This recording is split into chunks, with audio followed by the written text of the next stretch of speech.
صدیق نے جب اپنی ریڑھی کے ہینڈل تھامے تو اس کی بوڑھی ماں کی کپکپاتی آواز سنائی دی۔ بیٹا ذرا سنبھل کر جانا، آج دھوپ بہت تیز لگ رہی ہے۔ صدیق نے پلٹ کر دیکھا۔ ماں کی آنکھوں میں فکر اور ممتا کی وہ چمک تھی جو اسے ہر مشکل سے لڑنے کا حوصلہ دیتی تھی۔ اس نے مسکرا کر جواب دیا، اماں میں جا رہا ہوں، بس اپنا خیال رکھنا۔ وہ گھر سے باہر نکلا تو سورج آگ برسا رہا تھا۔ سڑکیں سنسان تھیں اور گرم ہوا کے تھپیڑے چہرے کو جھلسا رہے تھے۔ بار بار ماتھے سے پسینہ پونچھتے ہوئے جب وہ اپنی ریڑھی دھکیلتا تو اسے وہ دن یاد آتے جب اس نے بڑی بڑی کتابیں پڑھ کر ماسٹرز کی ڈگری حاصل کی تھی۔ اسے لگتا تھا کہ تعلیم اسے کسی ٹھنڈے دفتر کی کرسی تک لے جائے گی، مگر قسمت اسے اس تپتی ہوئی سڑک پر لے آئی تھی جہاں اب وہ انڈے والے برگر کی ریڑھی لگاتا تھا۔ کئی مہینے بیت گئے تھے، کام تو جم گیا تھا، مگر یہ بے رحم موسم اس کے صبر کا امتحان لے رہا تھا۔ نہ سر پر کوئی چھت تھی اور نہ ہی سڑک کنارے کوئی سایہ دار درخت۔ وہ اس شدید تپش میں کھڑا ہو کر لوگوں کے لیے برگر بناتا، جبکہ اس کے اپنے خواب اس تپتے ہوئے توے پر دھوئیں کی طرح اڑ رہے تھے۔ کبھی کبھی اسے محسوس ہوتا کہ اس کا پسینہ صرف گرمی کی وجہ سے نہیں، بلکہ ان حسرتوں کی وجہ سے ہے جو اس کے اندر دم توڑ رہی تھی۔ مگر جیسے ہی وہ اپنی جیب میں جمع ہونے والے چند 100 روپے دیکھتا، اسے اپنی ماں کی دوائیاں اور شام کا راشن یاد آ جاتا۔ اسے احساس ہوتا کہ رزق حلال کمانا کسی بھی ڈگری سے بڑا درجہ رکھتا ہے۔ وہ جانتا تھا کہ اس کی محنت رائے گاں نہیں جائے گی، کیونکہ تپتی دھوپ میں کام کرنے والے ان ہاتھوں کی قیمت اللہ کبھی ضائع نہیں کرتا۔ دن بھر کی تپش جھیلتے ہوئے زندگی کی گاڑی کھینچنا صدیق کا مقدر بن چکا تھا۔ آج بھی وہ جھلسا دینے والی گرمی میں اپنی ریڑھی گھسیٹ رہا تھا کہ اچانک ایک زوردار آواز آئی۔ ریڑھی کا خستہ حال ٹائر ہمت ہار چکا تھا۔ سنسان راستے پر جہاں دور دور تک کوئی سایہ نہ تھا، صدیق کی رہی سہی ہمت بھی جواب دے گئی۔ وہ وہیں سڑک کے کنارے تپتی زمین پر سر پکڑے بیٹھ گیا۔ بے بسی کا یہ عالم تھا کہ نہ ریڑھی آگے بڑھ سکتی تھی اور نہ ہی پیچھے مڑنے کا کوئی راستہ تھا۔ ابھی مایوسی کے بادل گہرے ہو ہی رہے تھے کہ اچانک ایک چھوٹی سی بچی، جس کے چہرے پر معصومیت اور آنکھوں میں عجیب سی چمک تھی، بھاگتی ہوئی اس کے پاس آئی۔ انکل، مجھے ایک برگر چاہیے۔ اس کی آواز تپتی ہوا میں ٹھنڈی ہوا کے جھونکے کی طرح لگی۔ وہ اس دن کی پہلی گاہک تھی، صدیق کی پہلی کمائی کی امید۔ اپنی ساری پریشانی اور ٹوٹتی ہمت کو پس پشت ڈال کر صدیق اس ناکارہ ریڑھی پر ہی برگر بنانے میں مگن ہو گیا۔ وہ بچی غیر معمولی طور پر خوبصورت تھی، اس کے کپڑے صاف ستھرے تھے، لیکن وہ اس سنسان جگہ پر اکیلی کیا کر رہی تھی؟ صدیق نے حیرت سے پوچھا، بیٹا آپ کا نام کیا ہے؟ آپ یہاں اکیلی کیسے؟ بچی کے چہرے پر ایک سنجیدگی آئی۔ اس نے خاموشی سے صدیق کو دیکھا اور دو ٹوک لہجے میں کہا، ہمیں اپنا نام بتانے کی اجازت نہیں ہے، بس مجھے بہت بھوک لگی تھی اس لیے آپ کے پاس آ گئی۔ آپ جلدی سے برگر بنائیں اور زیادہ سوال نہ کریں، مجھے گھر پہنچنے میں دیر ہو جائے گی۔ صدیق کے ہاتھ برگر بناتے ہوئے تھوڑا ٹھٹکے۔ اسے محسوس ہوا کہ اس بچی کی باتوں میں کسی بڑے جیسا روب اور ایک عجیب سا راز چھپا ہے۔ وہ بار بار نظریں اٹھا کر اسے دیکھتا۔ اسے لگا جیسے وہ بچی اس سخت دھوپ میں بھی بالکل تر و تازہ تھی، جیسے اسے گرمی لگ ہی نہ رہی ہو۔ جب صدیق نے برگر تیار کر کے اسے پکڑا دیا تو اس نے اپنی جیب سے ایک پرانا مگر چمکتا ہوا سکہ نکالا اور صدیق کی ہتھیلی پر رکھ دیا۔ یہ آپ کی محنت کا صلہ ہے، بچی نے مسکرا کر کہا اور پلک جھپکتے ہی اس سنسان راستے کے موڑ پر غائب ہو گئی۔ صدیق حیرت زدہ وہیں کھڑا رہ گیا۔ نہ ٹائر ٹوٹنے کا غم رہا، نہ گرمی کا احساس۔ اس کی سمجھ میں نہیں آ رہا تھا کہ وہ بچی کوئی انسان تھی یا اس کی محنت سے خوش ہو کر خدا کی طرف سے بھیجی گئی کوئی غیبی مدد۔ اس ننھی سی جان کے روبدار جواب نے مجھے ہکا بکا کر دیا۔ وہ بچی صورت سے معصوم مگر لہجے سے اپنی عمر سے کہیں زیادہ سمجھدار لگ رہی تھی۔ صدیق نے جلدی سے اس کے لیے برگر تیار کیا اور اسے تھما دیا۔ اس نے اپنی چھوٹی سی مٹھی سے پیسے نکال کر اس کی ہتھیلی پر رکھے اور تیزی سے مڑی اور سنسان راستے کی دھول میں غائب ہو گئی۔ میں نے اسے جاتے ہوئے دیکھا، پھر اپنی پہلی کمائی کی خوشی میں ہاتھ کھول کر نوٹوں کی طرف دیکھا۔ ان پر نظر پڑتے ہی جیسے میرے جسم میں ایک جھرجھری سی دوڑ گئی۔ وہ میرے رونگٹے کھڑے ہو گئے۔ وہ محض چند روپے نہیں تھے، بلکہ وہ ہزاروں کے نوٹ تھے۔ میرا سر چکرانے لگا۔ ایک برگر کی قیمت چند 100 روپے تھی اور وہ بچی نادانی میں یا شاید غلطی سے مجھے ہزاروں روپے دے گئی تھی۔ میں فوراً کھڑا ہوا اور تپتی دھوپ کی پرواہ کیے بغیر ادھر ادھر دیکھنے لگا کہ شاید وہ کہیں نظر آ جائے اور میں اسے اس کی امانت واپس کر سکوں۔ میں کافی دیر وہیں کھڑا رہا، پکارتا رہا، مگر وہ سنسان راستہ کسی خاموش قبرستان جیسا لگ رہا تھا۔ جب امید ختم ہو گئی تو میں نے وہ پیسے جیب میں سنبھال لیے۔ اپنی ضرورت کے مطابق کچھ پیسے نکال کر میں نے ریڑھی کا ٹائر ٹھیک کروایا اور اسے لے کر شہر کی طرف نکل پڑا۔ آج کا دن تو جیسے معجزوں کا دن تھا۔ میں جس جگہ بھی ریڑھی روکتا گاہکوں کا ہجوم لگ جاتا۔ میری انگلیاں تھک گئی تھیں مگر برگر ختم ہونے کا نام نہیں لے رہے تھے۔ ابھی سورج پوری طرح ڈھلا بھی نہ تھا کہ میرا سارا سامان ختم ہو چکا تھا، مگر لوگ تھے کہ ابھی بھی قطار لگائے کھڑے تھے۔ میں نے اپنی زندگی میں کبھی اتنی کمائی اور اتنی برکت نہیں دیکھی تھی۔ ریڑھی سمیٹتے ہوئے جب میں نے اپنی جیب کو ٹٹولا تو مجھے وہ ہزاروں کے نوٹ یاد آئے۔ مجھے رہ رہ کر وہی بچی یاد آ رہی تھی۔ کیا وہ کوئی عام بچی تھی یا میری ماں کی دعا بن کر آئی ہوئی کوئی غیبی مدد؟ میں نے اللہ کا شکر ادا کیا کہ آج میری جھولی بھر گئی تھی۔ جب میں گھر پہنچا اور ماں کے ہاتھ پر وہ ساری کمائی رکھی تو ماں کی آنکھوں میں آنسو آ گئے۔ انہوں نے آہستہ سے کہا، صدیق پتر، جب نیت صاف ہو اور رزق حلال کی تڑپ ہو تو اللہ اسی طرح غیب سے دروازے کھولتا ہے۔ میں خاموش تھا مگر میرے ذہن میں ابھی بھی اس پراسرار بچی کا جملہ گونج رہا تھا، زیادہ سوال مت کرو، مجھے گھر جانا ہے۔ مجھے لگا جیسے وہ میرے رزق کی تنگی دور کرنے ہی آئی تھی۔ گاہکوں کا تانتا بندھا ہوا تھا مگر سامان ختم ہو چکا تھا۔ میں نے بہت سے لوگوں سے معذرت کی کہ اب میں مزید برگر نہیں بیچ سکتا۔ اس روز جو منافع ہوا تھا وہ میری توقعات سے کہیں زیادہ تھا۔ میں خوشی سے نہال بھاگتا ہوا گھر پہنچا اور اماں کے قدموں میں وہ ساری کمائی ڈھیر کر کے سارا ماجرا انہیں سنا دیا۔ اماں کے چہرے پر خوشی تو تھی مگر وہ کسی گہری سوچ میں ڈوب گئی۔ صدیق پتر، وہ بچی آخر کون تھی اور وہ اتنے پیسے کیوں دے گئی؟ میں نے اماں کے الجھے ہوئے سوالوں کا جواب دیتے ہوئے کہا، اماں، میں نے اسے زندگی میں پہلی بار دیکھا تھا، لیکن آپ فکر نہ کریں، وہ جب بھی دوبارہ آئے گی میں اس کے پیسے لوٹا دوں گا۔ اماں نے سنجیدگی سے میری طرف دیکھا اور کہا، بیٹا، یہ تمہارے پاس اس کی امانت ہے اور خبردار، امانت میں خیانت مت کرنا۔ میں خاموش ہو گیا کیونکہ میں جانتا تھا کہ ہم نے غربت میں جینا تو سیکھا ہے مگر کسی کا حق مارنا کبھی نہیں سیکھا۔ اگلے روز میں اسی راستے پر گیا۔ نظریں اس معصوم چہرے کو تلاش کرتی رہیں مگر وہ بچی نہ آئی۔ میں کافی دیر انتظار کرنے کے بعد آگے بڑھ گیا تاکہ کام شروع کر سکوں۔ عجیب بات یہ تھی کہ اس دن کے بعد سے جیسے میری ریڑھی پر فرشتوں نے ڈیرے ڈال لیے ہوں۔ گاہکوں کا ہجوم ہر گزرتے دن کے ساتھ بڑھتا ہی جا رہا تھا۔ مجھے سمجھ نہیں آتی تھی کہ میں تو اتنا خرچ بھی نہیں کرتا تھا جتنا اللہ مجھے اس ٹوٹی ہوئی ریڑھی سے عطا کر رہا تھا۔ وہ نوٹ جو اس بچی نے دیے تھے میں نے کسی تعویذ کی طرح اپنی جیب میں سنبھال کر رکھے تھے کہ کہیں گھر سے چوری نہ ہو جائیں، کیونکہ وہ میرے لیے صرف رقم نہیں بلکہ ایک امتحان اور امانت تھے۔ کبھی کبھی مجھے محسوس ہوتا کہ وہ نوٹ میری جیب میں نہیں بلکہ میرے نصیب میں چمک رہے ہیں۔ جس جیب میں وہ پیسے ہوتے وہاں سے ایک خاص قسم کی خوشبو آتی محسوس ہوتی۔ شہر میں اب لوگ مجھے ماسٹر برگر والا کے نام سے پکارنے لگے تھے۔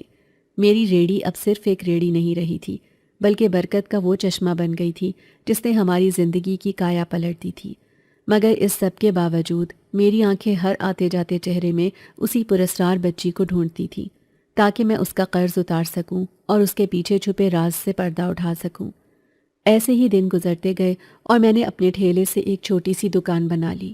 اماں تو بہت خوش تھیں۔ اب اماں نے نئی ضد پکڑ لی تھی کہ وہ میری شادی کر دیں گی۔ میں نے ماں سے کہا کہ ماں، پہلے میں اچھا کمانا شروع کر دوں پھر میں شادی بھی کر لوں گا۔ اماں بھی مان گئیں اور ایسے ہی وقت کے ساتھ ساتھ میں اپنے مقصد میں کامیاب ہوتا جا رہا تھا۔ وہ رقم ابھی بھی میرے پاس موجود تھی۔ کئی مرتبہ دل چاہا کہ رقم کو خرچ کر لوں مگر پھر میرا ضمیر مجھے جھنجھوڑ دیتا تھا اور میں وہ پیسے خرچ نہیں کرتا تھا۔ کچھ دن گزرے تھے کہ میں اسی راستے سے آ رہا تھا۔ آج بھی میں اس راستے پر انتظار کر رہا تھا کہ شاید وہ بچی آ جائے، اور ایسا ہی ہوا۔ کچھ دوری پر مجھے وہ خوبصورت آنکھوں والی بچی نظر آ گئی۔ میرے چہرے پر عجیب سی مسکراہٹ تھی۔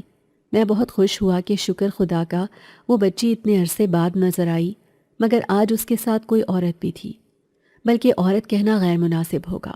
وہ ایک لڑکی تھی، ایک جوان اور اتنی حسین لڑکی جو میں نے آج تک نہیں دیکھی تھی۔ پڑھنے کے دوران بھی میں نے کبھی اتنی خوبصورت لڑکیاں نہیں دیکھی تھیں۔ میرا دھیان ان کی طرف ہی تھا۔ مجھے اندازہ ہی نہیں ہوا کہ کب وہ میرے پاس آ کر کھڑی ہو گئی۔ ہوش تو اس وقت آیا جب اس چھوٹی لڑکی نے میری قمیض کو پکڑ کر کھینچا۔ میں جھٹکے سے اس کی طرف دیکھنے لگا۔ میں نے جیسے ہی اس کی طرف دیکھا تو وہ مسکرانے لگی اور کہنے لگی کہ آج تمہارا ٹھیلا کہاں پر ہے؟ میں اپنی بڑی بہن کو بھی لائی ہوں. ہم نے تو تمہارے ٹھیلے سے برگر کھانا تھا مگر تمہارا ٹھیلا تو نظر ہی نہیں آ رہا. میں بھی مسکراتے ہوئے گھٹنوں کے بل اس کے پاس بیٹھ گیا اور اسے کہا کہ میں نے اس ٹھیلے سے اب ایک دکان بنا لی ہے، اس لیے اب آپ کو زحمت کرنی ہوگی اور میری دکان پہ کھانا کھانا ہوگا. وہ افسردہ سی ہو گئی تھی. تبھی اچانک میرے دماغ میں ایک دھماکہ سا ہوا. میں نے جلدی سے اپنی جیب سے وہ پیسے نکالے اور اس کو دیے. میں نے اسے کہا کہ یہ پیسے آپ پہلی ملاقات میں میرے پاس بھول گئی تھی. وہ افسردہ سی ہو گئی. آپ بچی ہیں اس لیے آپ کو اندازہ نہیں شاید کہ برگر اتنے زیادہ پیسوں کا نہیں ہوتا. تبھی وہ لڑکی مجھے حیرت سے دیکھنے لگی اور پھر مسکرانے لگی. اس کے ساتھ کھڑی لڑکی نے کہا، میں آپ سے معذرت کرتی ہوں، یہ بچی ہے اسے معلوم نہیں تھا اس لیے اس نے گھر سے زیادہ پیسے اٹھا لیے تھے، لیکن آپ کی ایمانداری کا شکریہ ادا کرتی ہوں کہ آپ نے اتنی ایمانداری سے اتنے عرصے سے وہ پیسے اپنے پاس رکھے. اب تو آپ کا انعام بنتا ہے کہ یہ پیسے آپ کو بطور انعام دے دیے جائیں. میں حیرت سے اس لڑکی کی طرف دیکھ رہا تھا. میں نے اسے کہا کہ نہیں، اس کی ضرورت نہیں ہے، اتنے ہزاروں کے نوٹ میرے کس کام کے؟ میں غریب آدمی ہوں اور میں محنت مزدوری کر کے کماتا ہوں اور میں اسی میں ہی خوش ہوں. آپ یہ سب کر کے مجھے شرمندہ کر رہے ہیں. اور میں نے وہ پیسے جھٹ سے اس لڑکی کے ہاتھ میں تھما دیے. نہ جانے کیوں اس لڑکی کے اندر اتنی کشش تھی کہ میں مسلسل اس کی طرف دیکھے جا رہا تھا. وہ لڑکی مسکرانے لگی اور کہنے لگی کہ ٹھیک ہے، یہ انعام جب ہمارے بابا آپ کو دیں گے تب تو آپ کو لینا ہی پڑے گا. ابھی ہم چلتے ہیں، انشاءاللہ پھر ملاقات ہوگی. اتنا کہتے ہوئے وہ اپنی چھوٹی بہن کا ہاتھ پکڑے وہاں سے چلی گئی. میں نے ایک لمبا سانس کھینچا اور دل ہی دل میں سوچا کہ مشکل سے 2 گاہک آئے تھے اور صبح صبح ہی میں نے انہیں بھگا دیا. سر جھٹکتے ہوئے میں اپنی دکان پر چلا گیا، مگر میری دکان کے باہر اتنی بھیڑ دیکھ کر ایک مرتبہ تو میرا خوف سے برا حال ہو گیا. مجھے لگا کہ شاید مجھ سے کچھ غلطی ہو گئی ہے جو اتنی بھیڑ لگی ہوئی ہے. تبھی میں نے ایک آدمی سے پوچھا کہ کیا ہوا ہے، اس دکان کے باہر لوگ کیوں کھڑے ہیں جبکہ یہ دکان تو بند ہے؟ تبھی وہ کہنے لگا کہ اس دکاندار کے ہاتھ کے برگر بہت اچھے ہیں، ہمیں تو کسی اور جگہ کے برگر پسند ہی نہیں آتے، اور یہ سب لوگ بھی اس کی دکان سے ہی برگر لینے کے لیے کھڑے ہیں. میری تو آنکھیں حیرت سے پھٹی کی پھٹی رہ گئیں. اتنا رش تو میں نے پہلے کبھی بھی نہیں دیکھا تھا. میں جلدی سے دکان کے اندر گیا اور دکان کھول لی. جلدی سے برگر کا سامان باہر نکالا اور برگر بنانا شروع کر دیے. رش تھا کہ بڑھتا ہی جا رہا تھا. صبح سے شام ہو چکی تھی اور اب تو میں بھی تھک چکا تھا، مگر لوگ آتے ہی جا رہے تھے. پھر خدا کا نام لیا اور سوچا کہ جب تک گاہک آ رہے ہیں اللہ کا فضل ہے، میں انت تک محنت سے برگر بناتا جاؤں گا. اور پھر ایک ہی دن میں نے اگلے 3 دن کا سامان ختم کر دیا، مگر منافع مجھے 6 دن کا ہوا تھا. میں بہت خوش تھا. خدا نے ایسی رحمت کی تھی کہ کوئی دکھ شاید ہی اب میرے پاس آتا. میں نے سوچ لیا تھا کہ اب عنقریب اپنا گھر لے لوں گا، ایک چھوٹا سا گھر جہاں پر میری ماں اور میں خوش رہ سکیں. اب یہ خدا کی کرنی ایسی تھی کہ مجھ پر کوئی زیادہ بڑی ذمہ داری بھی نہیں تھی. نہ تو مجھے کسی بہن کی شادی کروانی تھی اور نہ ہی کسی بھائی کو پڑھانا تھا. اسی لیے میرے لیے یہ بہت آسان تھا کہ میں اپنا ایک چھوٹا سا گھر بنا لوں. میں نے پیسے جوڑنا شروع کر دیے اور پھر گھر بھی تعمیر کروانا شروع کر دیا. دیکھتے ہی دیکھتے مجھے ایک چھوٹا سا اچھا سا گھر مل گیا تھا. وہ گھر ہم 2 ماں بیٹے کے لیے بہت کافی تھا. اماں بھی بہت زیادہ خوش تھیں اور اب تو وہ آئے روز میری نظریں اتارتی رہتی تھیں. ہمارے رشتہ داروں میں سے کوئی تھا ہی نہیں جو ہمیں نیا گھر لینے کی مبارکباد دیتا. یہ سوچ کر میں اداس ہو گیا تھا. اچانک ہی اس روز میں اپنی دکان پر بیٹھا تھا کہ مجھے وہی گڑیا سی بچی دکھائی دی تھی جو کافی چہکتی ہوئی میرے پاس آ رہی تھی. وہ بھاگتی اچھلتی کودتی آ رہی تھی اور اس کے پیچھے اس کی بڑی بہن بھی آ رہی تھی جو کہ اسے بلا رہی تھی کہ سنبھل کر چلو، گر جاؤ گی. انہیں آتا دیکھ کر تو میری آنکھیں خوشی سے چمکنے لگی تھیں. خوشی سے میرا دل کودنے لگا تھا. میں ان دونوں کو کبھی بھی نہیں بھلا پایا تھا. اب جیسے ہی میں نے انہیں دیکھا تو میرا دل خوش ہو گیا تھا. لیکن اگلے ہی پل ان بچیوں کے ساتھ جیسے ہی میں نے ایک ادھیڑ عمر شخص کو دیکھا تو میں حیران رہ گیا کہ یہ کون ہے.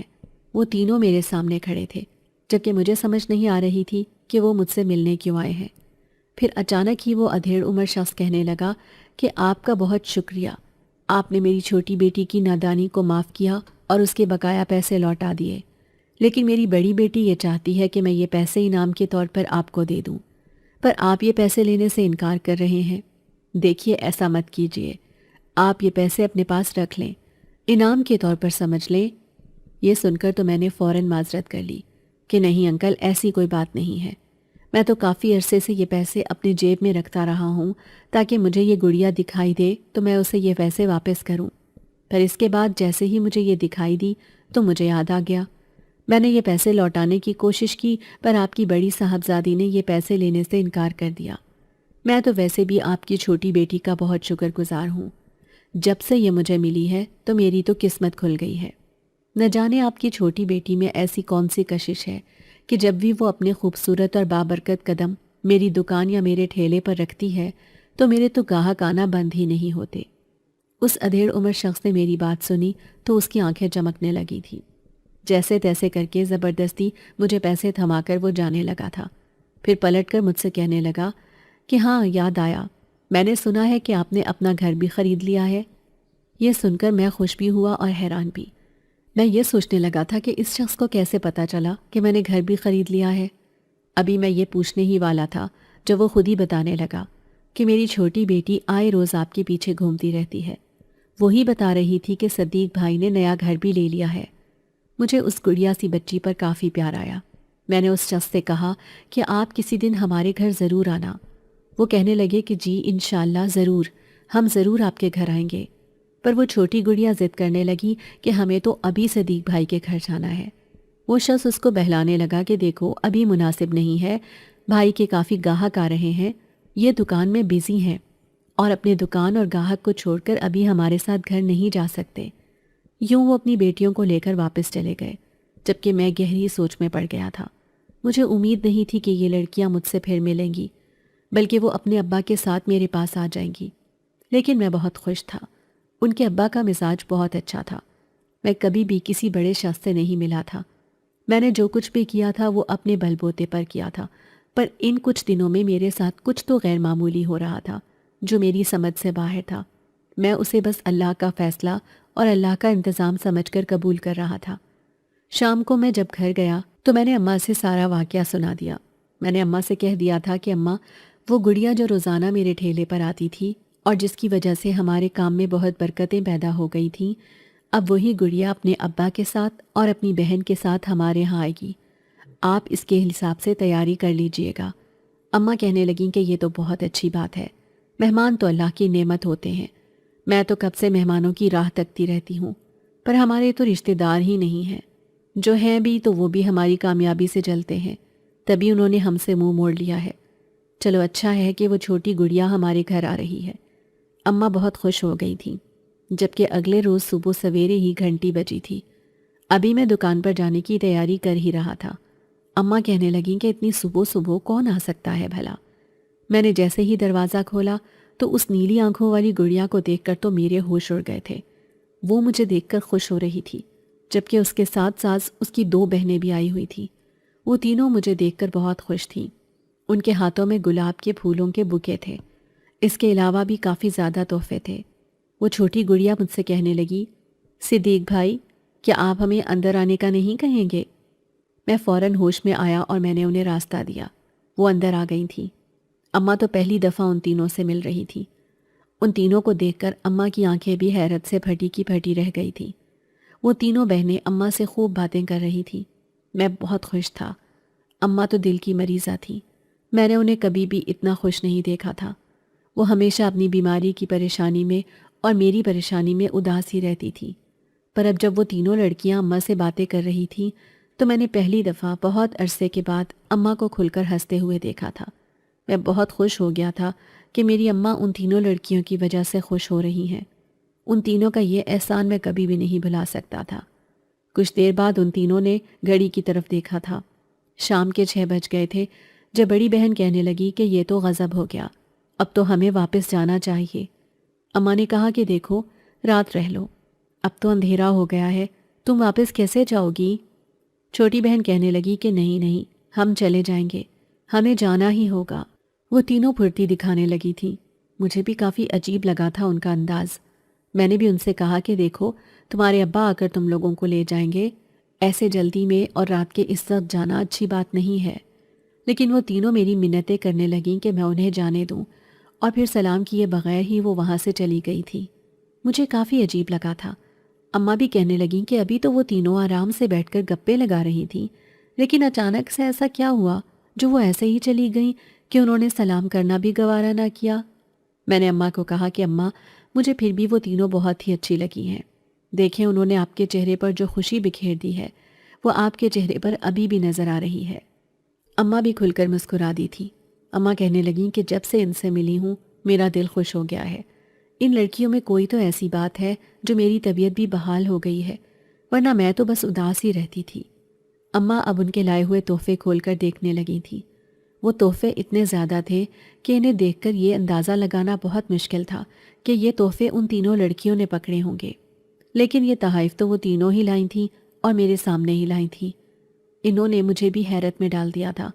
آخر وہ تینوں کانچ جیسی نازک لڑکیاں اتنے ڈھیر سارے تحفوں کو کیسے اٹھا سکتی ہیں؟ اماں نے ان تحفوں کو کھول کر گھر میں سجا دیا تھا۔ وہ تحفے ایسے چمک رہے تھے جیسے وہ سونے کے بنے ہوں۔ وہ سنہری رنگ کے فرنیچر نما تحفے تھے جو دور سے ہی چمکتے تھے۔ ان کی چمک سے تو پورے گھر میں روشنی پھیل گئی تھی۔ اماں کہنے لگیں کہ صدیق، ہمیں بھی ان کے گھر جانا چاہیے۔ دیکھو تو صحیح انہوں نے کتنے پیسے لگا دیے ہیں۔ ہم ایسے کسی کا یہ احسان نہیں لے سکتے، یہ تو بہت ہی زیادہ ہو گیا ہے۔ میں نے اماں کو تسلی دی کہ دیکھیں کبھی تو انہیں ہماری ضرورت پڑے گی نا۔ میں ان کا منہ بولا بھائی ہوں، وہ مجھے اپنا بھائی سمجھتی ہیں، وہ ضرور کسی نہ کسی موقع پر مجھے بھی بلائیں گی، تب ہم ان کے گھر چلیں گے۔ اماں خوش ہو گئی تھی۔ میرے دن بدلنے لگے تھے۔ میری دکان بہت اچھی چلنے لگی تھی، تبھی تو میں رات کو لیٹ گھر پہنچتا تھا۔ میرا ایک اور خواب تھا اور وہ یہ تھا کہ میں اماں کا کسی اچھے ہاسپٹل میں علاج کرواؤں گا، پر اس کے لیے مجھے ابھی اور بھی بہت سارے پیسے جمع کرنے تھے۔ میں اماں کو تسلی دیتا تھا کہ اماں آپ فکر مت کریں، میں آپ کے لیے پیسے جمع کر رہا ہوں اور آپ کا اچھا علاج کرواؤں گا، بلکہ اگر مجھے باہر بھی جانا پڑا تو میں آپ کو لے کر باہر ملک ضرور جاؤں گا۔ اماں یہی کہتی تھیں کہ مجھے اپنے ملک میں ہی رہنا ہے۔ اس روز بھی رات کے 1 بج گئے تھے۔ مجھے بہت فکر ہو رہی تھی کیونکہ اماں تو رات کو 10 بجے دوائی لیتی تھی۔ اماں کبھی کبھار دوائی لینا بھول بھی جاتی تھی اور میں ہی اماں کو یاد کرواتا تھا اور اماں کو دوائی کھلاتا تھا۔ میں بہت پریشان تھا کہ اب میں کیا کروں۔ رات کے 1 بجے بھی گاہک ختم ہونے کا نام نہیں لے رہے تھے۔ مجھے زبردستی گاہکوں کو منع کر کے اپنی دکان بند کرنی پڑی تھی۔ میں بھاگتا بھاگتا اپنے گھر پہنچا تھا۔ میرے دل کی کیفیت عجیب سی ہو رہی تھی۔ گھر پہنچتے ہی اماں کی حالت دیکھ کر تو میری روح فنا ہو گئی تھی۔ اماں نیم بے ہوشی کی حالت میں پڑی تھیں اور گہرے گہرے سانس لے رہی تھی۔ اماں، اماں کیا ہو گیا ہے آپ کو؟ آنکھیں کھولیں۔ میں نے اماں کو پکارنا شروع کر دیا تھا۔ میرے ہاتھ پاؤں پھول گئے تھے۔ اماں کے وجود کو ہاسپٹل لے کر جانا بہت ہی مشکل تھا۔ میں نے آس پاس کے گھروں سے مدد لینے کی کوشش کی، لیکن رات کے اس وقت کوئی بھی شخص اپنے گھر سے باہر نہیں نکلا تھا۔ تھک ٹوٹ کر میں واپس گھر پر آ گیا، پر جیسے ہی میں نے گھر آ کر دیکھا تو میرے ہوش اڑ گئے۔ میری ماں بالکل ٹھیک ٹھاک بیٹھی تھی۔ وہ بستر پر اٹھ کر بیٹھی ہوئی تھی۔ میں اماں کی گال تھپ تھپا کر کہنے لگا کہ اماں کیا ہو گیا تھا آپ کو؟ آپ بے ہوش کیسے ہو گئی تھی؟ مجھے معاف کر دیں، میں نے آپ کا خیال نہیں رکھا۔ اماں کہنے لگی کہ کیا بول رہے ہو تم؟ ابھی تو تم نے مجھے پانی دیا ہے اور میں تو آرام سے سو رہی تھی۔ یہ سن کر تو میرے سر پر آسمان گر گیا تھا۔ میں پھٹی پھٹی آنکھوں سے اماں کو دیکھ رہا تھا، جیسے مجھے یقین ہی نہ آ رہا ہو۔ میں نے ماں کو پھر سے یقین دلایا کہ اماں میں جیسے ہی گھر آیا تھا تو آپ کا وجود نیم بے ہوش تھا۔ آپ نے تو مجھے ڈرا کر رکھ دیا تھا اور ابھی میں باہر مدد طلب کرنے کے لیے گیا تھا۔ واپس آیا ہوں تو آپ بالکل ٹھیک ہیں۔ یہ کیسے ہو سکتا ہے؟ اماں کہنے لگیں کہ صدیق، لگتا ہے دکان پر بیٹھ کر تھک ہار کر تم سب کچھ بھولنے لگے ہو۔ ابھی تو تم نے مجھے خود پانی دیا ہے اور تمہیں نے مجھے نیند سے جگا کر یہ دوا دی ہے۔ یہ سن کر تو میرے پیروں تلے سے زمین نکل گئی۔ مجھے سمجھ نہیں آ رہی تھی کہ آخر ایسا کیسے ہو سکتا ہے۔ میں 100% یقین کے ساتھ یہ کہہ سکتا ہوں کہ اماں بے ہوش تھی اور میں مدد طلب کرنے کے لیے باہر گیا تھا۔ پھر اماں اچانک ہوش میں کیسے آ گئی تھی؟ مجھے تو یہ اللہ کا معجزہ ہی لگ رہا تھا۔ معجزہ سمجھ کر میں اللہ کا شکر ادا کرنے لگا جو اس نے میری اماں کی جان بچا لی تھی۔ شاید میں نے ایسا کوئی نیک کام کیا تھا جس کی وجہ سے میرے ساتھ یہ سب ہو رہا تھا۔ اب تو یہ روز کا معمول بن گیا تھا۔ میں روز رات 1 بجے واپس آتا تھا اور اماں سے دوا کا پوچھتا تو اماں نے دوا لے لی ہوتی تھی۔ وہ مجھے یہی کہتی تھیں کہ صدیق، تم نے خود ہی تو مجھے دوا دی ہے۔ مجھے تو ایسا لگنے لگا تھا کہ اماں بڑھاپے کی وجہ سے اپنا ذہنی توازن کھو رہی ہیں۔ انہیں اب یاد بھی نہیں رہتا، تبھی وہ ایسی باتیں کرتی ہیں۔ اس روز میں نے فیصلہ کر لیا تھا کہ میں دیکھ کر ہی رہوں گا۔ میرے جیسے ہی گھر آیا تو میں نے اماں سے کہا کہ اماں میں اب آیا ہوں۔ اماں تو اچھل کر بیٹھ گئیں۔ اماں کہنے لگیں کہ تم تو شام 6 بجے سے میرے ساتھ ہی ہو، ایسی باتیں کیوں کر رہے ہو؟ ان کی باتیں سن کر میرا رنگ اڑ گیا تھا۔ مجھے سمجھ نہیں آ رہی تھی کہ میرے ساتھ ہو کیا رہا ہے۔ مجھے بس ایک ہی طریقہ نظر آ رہا تھا جس پر میں عمل کر کے اس راز سے پردہ ہٹا سکتا تھا کہ اماں کے ساتھ آخر کیا ہو رہا تھا۔ تبھی میں نے اپنے ایک دوست سے رابطہ کیا جس کی ایک چھوٹی سی الیکٹرانکس کی دکان تھی۔ میں نے اس سے چھوٹے سے کیمرے خرید لیے تھے۔ اب میں نے گھر میں ہر جگہ وہ کیمرے لگا لیے تھے اور میں اپنی دکان پر بیٹھ کر اماں پر نظر رکھ سکتا تھا۔ جیسے ہی رات کے 1 بجے تو میری نظر کیمروں پر گئی، جدھر میری ہی طرح کا ایک انسان اماں کے پاس تھا اور وہ اماں سے بڑی خوش دلی سے باتیں کر رہا تھا۔ اماں بھی خوشی خوشی اس کے ساتھ باتیں کر رہی تھی۔ یہ دیکھ کر تو میرے پیروں تلے سے زمین نکل گئی تھی، میرا سانس اکھڑنے لگا تھا۔ آخر یہ سب کیا تھا؟ مجھے اپنی آنکھوں پر یقین نہیں آ رہا تھا۔ میں فٹافٹ گھر چلا گیا تھا۔ جیسے ہی میں گھر گیا تو وہاں پر کوئی بھی نہیں تھا۔ میں نے اماں سے پوچھا کہ اماں ہمارے علاوہ یہاں کون تھا؟ آپ سے کون ابھی ملنے آیا تھا؟ اماں کہنے لگیں کہ صدیق تم ہی تو 6 بجے آتے ہو، تمہیں نے تو مجھے کہا تھا کہ اب تمہاری اتنی سیل نہیں ہوتی اور تم 6 بجے واپس آ جاتے ہو۔ یہ سن کر میری روح فنا ہو گئی تھی۔ میں نے اماں کو تسلی دی اور میں نے اماں کو کہا کہ ایسا نہیں ہو سکتا، میں تو روز رات کو 1 بجے آتا ہوں۔ اماں کہنے لگیں کہ صدیق یہ مذاق کرنے کا وقت نہیں ہے، میری عمر دیکھو، میں دل کی مریضہ ہوں، لیکن تم ابھی بھی مجھ سے مذاق کرتے ہو۔ وہ تو مجھ سے ناراض ہی ہو گئی تھی۔ میں اماں کو اور پریشان نہیں کر سکتا تھا۔ تبھی میں نے اماں سے کہہ دیا کہ مجھے معاف کر دیں، آپ ٹھیک ہو گئی تھیں اسی لیے میں نے سوچا کہ تھوڑا سا مذاق کر لوں۔ میں نے اماں کو بہلایا مگر میں خود اندر سے کافی پریشان ہو گیا تھا۔ مجھے اب سمجھ نہیں آ رہی تھی کہ آخر یہ سب کیا چل رہا ہے۔ انہی دنوں میں دکان میں پریشانی کے عالم میں بیٹھا تھا جب وہ تینوں بہنیں میرے پاس آ گئیں۔ کہنے لگیں کہ بھائی کافی دن ہو گئے ہیں ہم نے برگر نہیں کھایا، پلیز برگر لگا دیں۔ میں اپنی ہی سوچ میں گم تھا اور ان کے لیے برگر لگانے لگا۔ اس بار میں ان سے ویسے نہیں مل رہا تھا جیسے میں پہلے ملتا تھا۔ پہلے تو میں اس گڑیا کو دیکھ کر ہی چہک جاتا تھا، اس کی خوبصورتی کا اسیر ہو جاتا تھا اور اس کی باتوں کا ہنس ہنس کر جواب دیتا تھا۔ وہ گڑیا میری پریشانی کو بھانپ کر کہنے لگی کہ صدیق بھائی لگتا ہے آپ پریشان ہیں۔ کیا بات ہے؟ آپ کیوں پریشان ہیں؟ آپ ہمیں بتا سکتے ہیں۔ آپ کو اس طرح پریشان اور اداس دیکھ کر ہمیں اچھا نہیں لگتا۔ اب وہ تینوں بہنیں ہی مجھ سے پوچھنے لگیں۔ میرا دل کیا تھا کہ میں ساری بات ان کو بتا دوں، پر میں نے سوچا کہ بھلا ان کا ہمارے معاملے سے کیا لینا دینا۔ اسی وجہ سے میں نے ان سے کہہ دیا تھا کہ میری اماں کی طبیعت بہت خراب ہے، اسی وجہ سے میں بہت پریشان ہوں کہ ان کا علاج کیسے ہوگا۔ وہ بہنیں ایک دوسرے کو دیکھنے لگی تھیں۔ پھر گڑیا میرے پاس آئی اور میرے ہاتھ پر ہاتھ رکھ کر کہنے لگی، صدیق بھائی آپ کیوں پریشان ہوتے ہیں؟ آپ کی بہن ہے نا آپ کے ساتھ، دیکھیے گا آپ کی اماں بالکل ٹھیک ہو جائیں گی۔ میں روز ان کے پاس جاؤں گی اور ان کی مدد کیا کروں گی۔ میں یہ سن کر ہکا بکا رہ گیا تھا اور مجھے وہی ہیولا یاد آ رہا تھا جو میں نے کیمرے سے دیکھا تھا۔ وہ بالکل ہو بہو میری طرح کا تھا، لیکن اگر میں ان تینوں بہنوں کو یہ بتا دیتا تو شاید یہ تینوں ڈر جاتی اور اس ڈر سے میرے گھر نہ جاتی کہ میرے گھر پر تو جن ہے۔ اسی لیے میں نے وہ بات ان سے چھپا لی تھی۔ اب وہ تینوں روز ہی اماں کے پاس جانے لگی تھی۔ مجھے بھی تسلی ہو گئی تھی۔ اماں کو تو اب یہ دونوں بہنیں کھانا بھی نہیں بنانے دیتی تھی۔ اس روز میں جیسے ہی گھر آیا تو اماں مجھ سے کہنے لگیں کہ آج تمہاری بہنوں نے کھانا بنایا ہے۔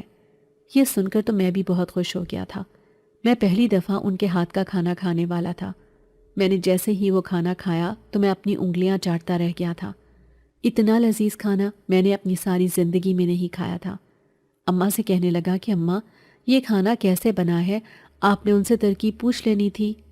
اماں کہنے لگیں کہ جب وہ کھانا بنا رہی تھیں تو انہوں نے مجھے کچن میں جانے سے منع کر دیا تھا۔ گڑیا تو میرے پاس بیٹھ کر مجھ سے ڈھیروں باتیں کرنے لگی تھی اور کھانا ان دونوں بہنوں نے بنایا تھا۔ میں نے کافی سوچا کہ وہ کچن میں کھانا کیسے بنائیں گی، مجھے ان کی مدد کرنی چاہیے، پر انہوں نے مجھے سختی سے منع کر دیا کہ ہمیں کھانا بنانا آتا ہے۔ لیکن حیرت کی بات تو یہ ہے صدیق کہ وہ کھانا 10 منٹ میں بنا کر لے آئی تھی۔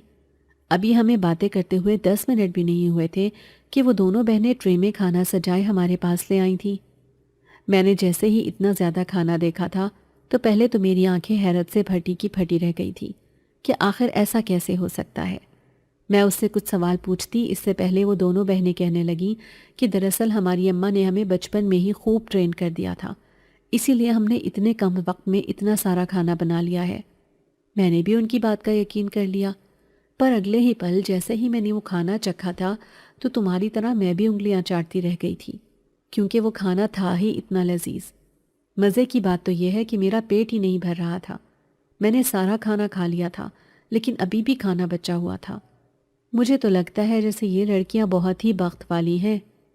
میں نے جیسے ہی اماں کی یہ باتیں سنی تو میں بھی گہری سوچ میں پڑ گیا تھا۔ وہ کھانا واقعی ہی اتنا لذیذ تھا۔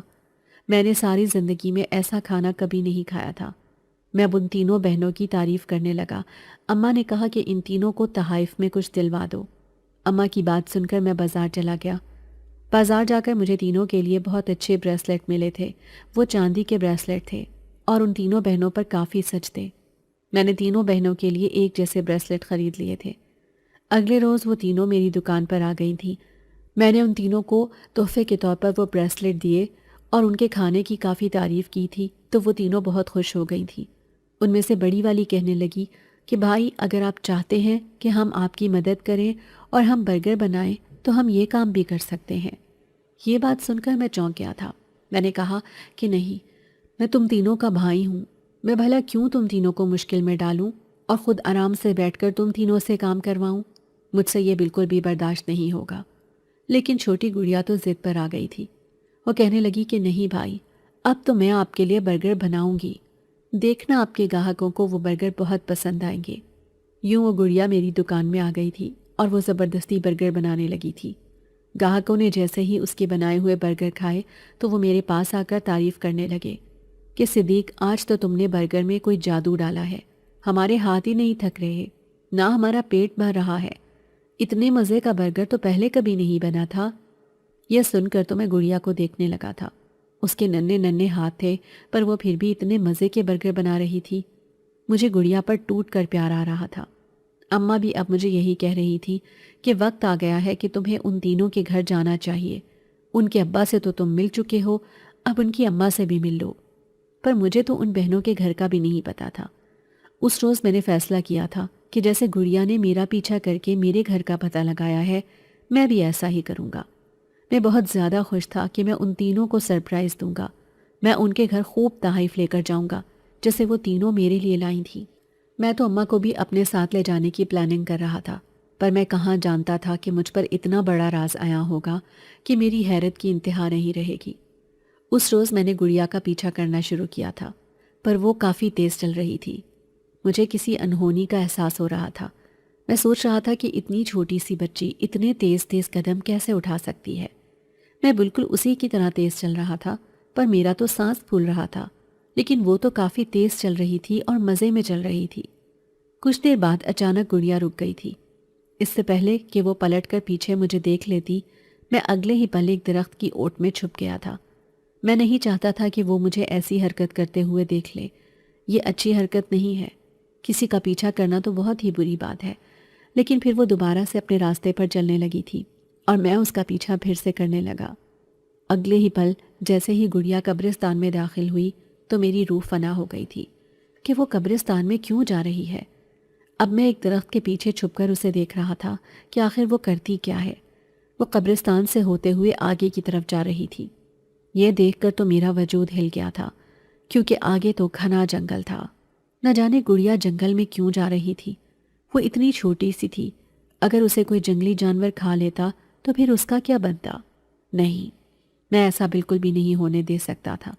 اتنے دنوں سے وہ میرے ساتھ تھی، میں تو اسے اپنی چھوٹی بہن مانتا تھا، مجھے اسے بچانا چاہیے۔ یہ سوچ کر میں بھی جنگل میں اس کے پیچھے چلا گیا۔ میں اب اسے یہاں وہاں تلاش کرنے لگا تھا، پر اب گڑیا مجھے کہیں بھی دکھائی نہیں دے رہی تھی۔ گڑیا، گڑیا کہاں ہو تم؟ میں نے اسے آوازیں لگانا شروع کر دی تھی۔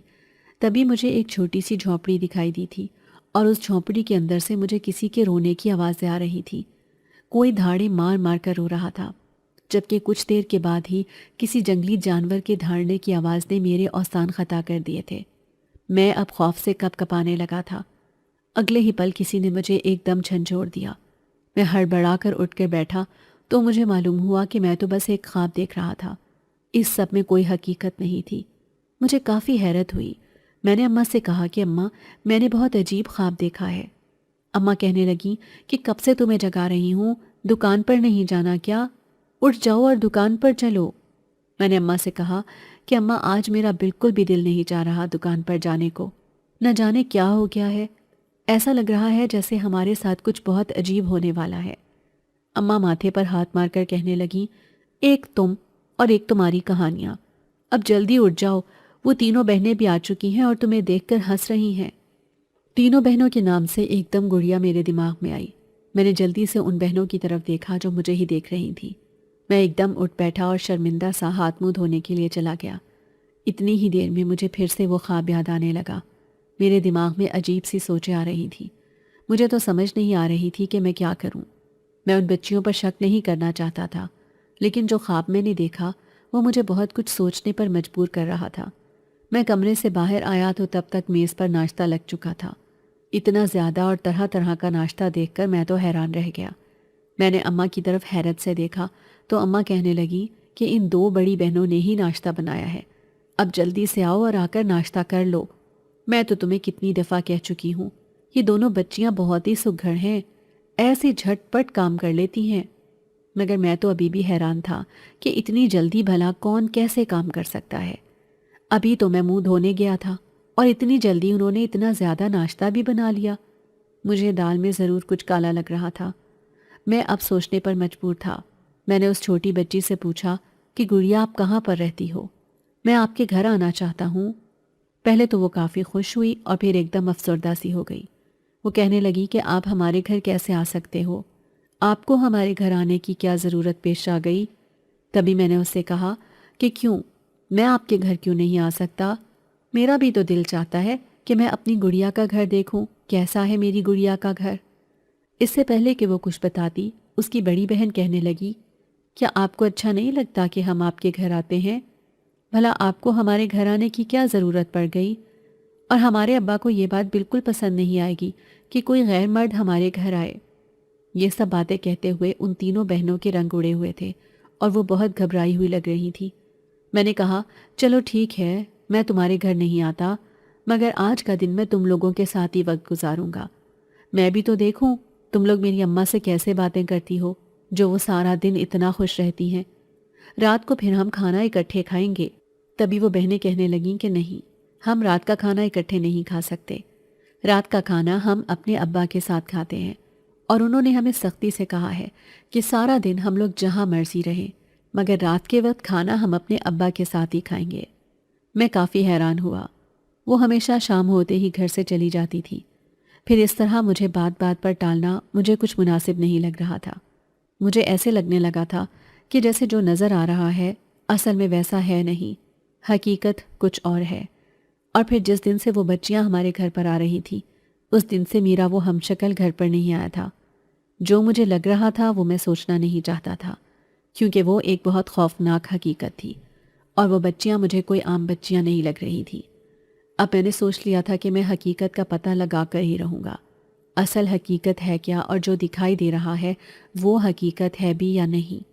مجھے بس اسی بات کی فکر ستائی جا رہی تھی کہ کسی قسم کا ہمیں کوئی نقصان نہ ہو جائے، ہمیں ان لوگوں کی طرف سے کوئی نقصان نہ اٹھانا پڑ جائے۔ کئی روز سے میں اب ان لڑکیوں کے ساتھ کھچا کھچا سا رہنے لگا تھا، اور تو کوئی نہیں مگر میری اماں ضرور اس بات کو محسوس کر رہی تھی۔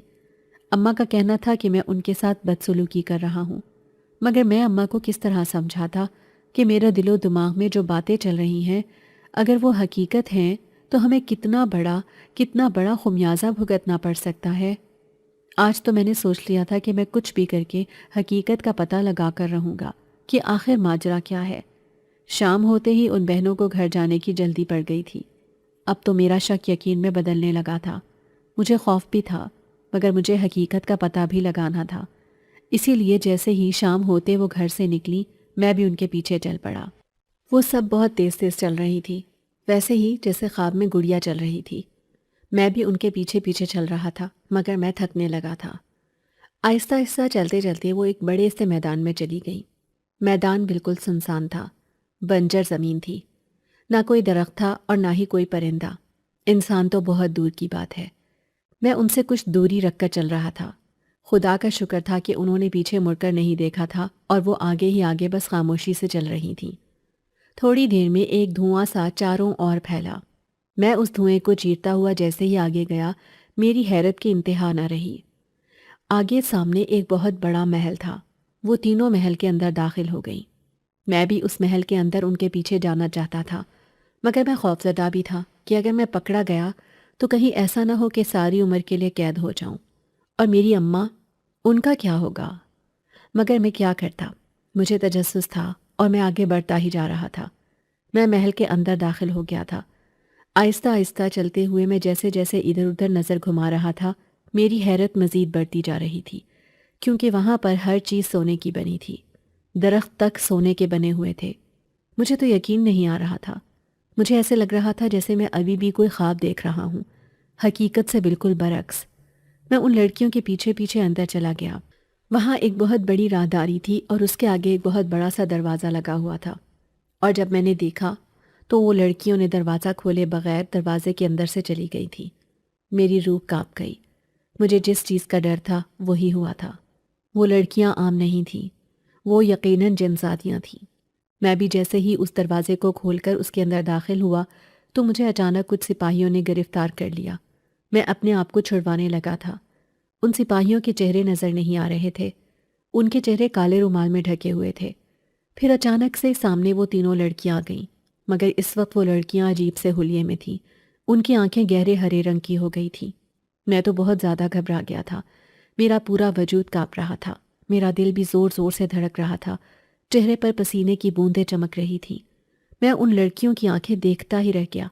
میرا خوف تھا کہ بڑھتا ہی جا رہا تھا۔ مجھے سمجھ نہیں آ رہا تھا کہ میں کس طرح اس بات کو تسلیم کروں کہ میں جو دیکھ رہا ہوں وہ حقیقت ہے، کیونکہ مجھے کم از کم وہ حقیقت نہیں لگ رہی تھی۔ سپاہی مجھے ان تینوں لڑکیوں کے پاس لے گئے جن کے پیچھے ان کے ابا بھی کھڑے تھے۔ ان کے چہرے پر بہت غصہ تھا۔ وہ تینوں لڑکیاں بھی بہت غصے میں تھیں۔ میں نے کانپتی ہوئی آواز میں پوچھا کہ کون ہو تم؟ تم لوگ کم از کم انسان نہیں ہو سکتے۔ مجھے حقیقت جاننی ہے کہ تم لوگ کون ہو، اور آخر کیوں میرے ساتھ اتنی دیر سے رہ رہی تھیں۔ تبھی وہ چھوٹی گڑیا میرے پاس آ کر کہنے لگی، صدیق بھائی، ہم نے آپ پر بھروسہ کیا، ہم نے آپ کو منع کیا تھا کہ آپ ہمارے پیچھے مت آنا، مگر آپ نے ہماری ایک نہ سنی۔ آخر کیوں؟ ہم نے تو کبھی آپ کو تکلیف پہنچانے کی کوشش نہیں کی، مگر آپ نے ہمیں بہت تکلیف پہنچائی ہے۔ آپ نے تو ہمارا دل ہی توڑ دیا۔ آخر کیوں کیا آپ نے ایسا؟ آپ جانتے ہیں کہ آپ بہت برے طریقے سے پھنس چکے ہیں۔ ہم نے آپ کو منع کیا تھا کہ آپ یہاں پر نہ آئیے گا۔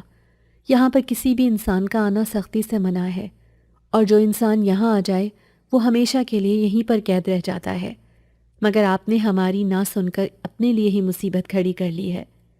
الفاظ تھے یا خنجر جو میرے جسم پر برس رہے تھے۔ تبھی ان لڑکیوں کے ابا نے کہا کہ فوری طور پر اس کو قید کر دیا جائے۔ میں نے انتہائی حیرت سے ان تینوں لڑکیوں کو دیکھا۔ میں نے ان سے کہا کہ تم لوگ جانتی ہو کہ میری اماں اکیلی ہیں اور بیمار ہیں، تم لوگ مجھے یہاں قید کر لو گی تو وہ اکیلی رہ جائیں گی۔ تبھی ان میں سے ایک لڑکی بولی کہ اگر تمہیں جانے دیا تو تم سب کو یہ خبر پہنچا دو گے کہ ہم لوگ جن زادیاں ہیں۔ ہم تو تمہاری بھلائی کرنا چاہتے تھے، مگر تم نے خود ہی اپنا نقصان کر لیا۔ میں ان سے وعدے کرتا رہا کہ میں کسی کو کچھ نہیں بتاؤں گا، مگر انہوں نے میری ایک نہ سنی۔ وہ کہنے لگے کہ اب بھلا ہم تم پر کس طرح بھروسہ کر سکتے ہیں؟